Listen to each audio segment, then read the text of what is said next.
Hi, Pastor John. My name is Paul. Hi, Paul. I was back and forth with this question, but I received some slight peer pressure through text message, so... So you succumbed to the pressure. Yes, I did. Okay. So with that being said, what is a biblical and Christ-proclaiming view of Charlottesville, Virginia, and all that's happened recently? Sure. I'll give you a biblical view of it. The human heart is desperately wicked.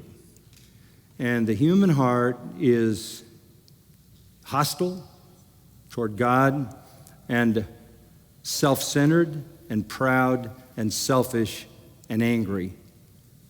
What Charlottesville simply demonstrates is that fallen humanity is corrupt. All I see in that is the justification of anger.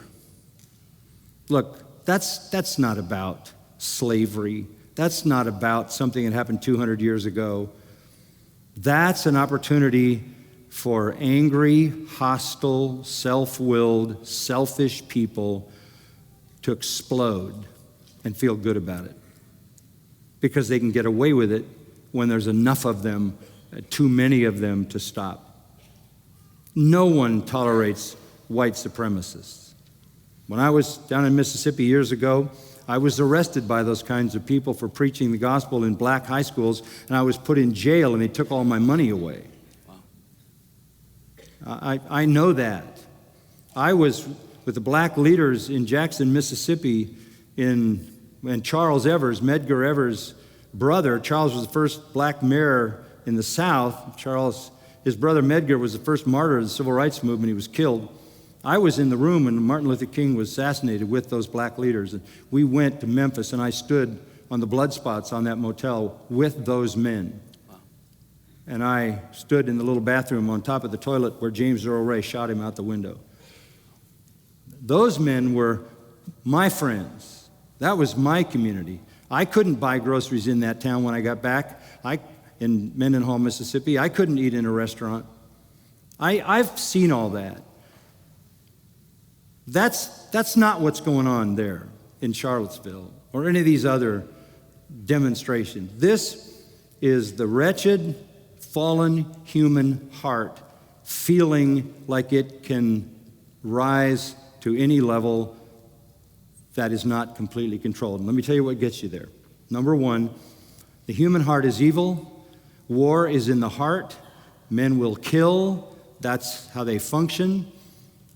But God has built three restraints into society. Restraint number one is in the individual, and it's the conscience. But the conscience reacts to a moral law. So if you have a whole generation of young people that have been taught a twisted, perverted, inverted, upside down, and backwards moral law, then their conscience can't function. The conscience is simply a recognition mechanism that says that's wrong, that's right, that excuses and accuses. But it only can function where there's a sound moral law written in the heart.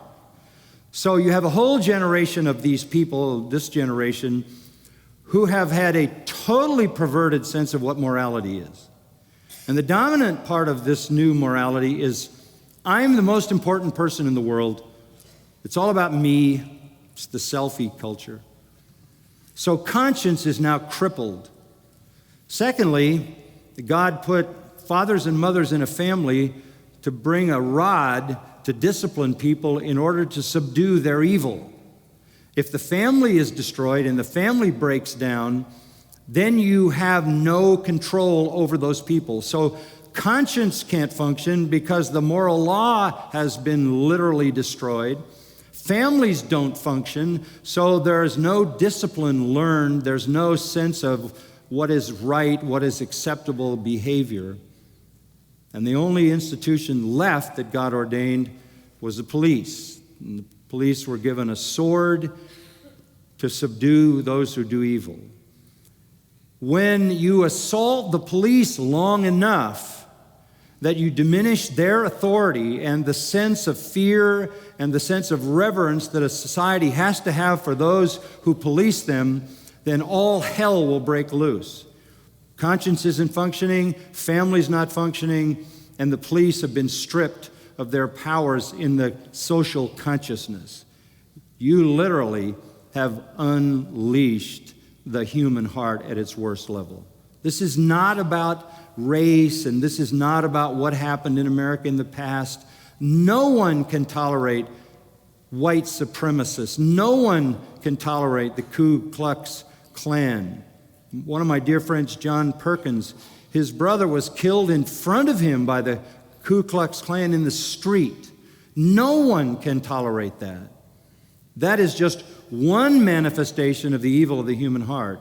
And we have only begun to see it once it's unleashed, and it's going to start coming in all kinds of forms because of the breakdown of moral law, the breakdown of the conscience, the breakdown of the family, and because of the incessant assaults on governing authorities. So get ready. I don't think it's going to go away. Okay? Thank you, Pastor. You're welcome. Thank you, Paul.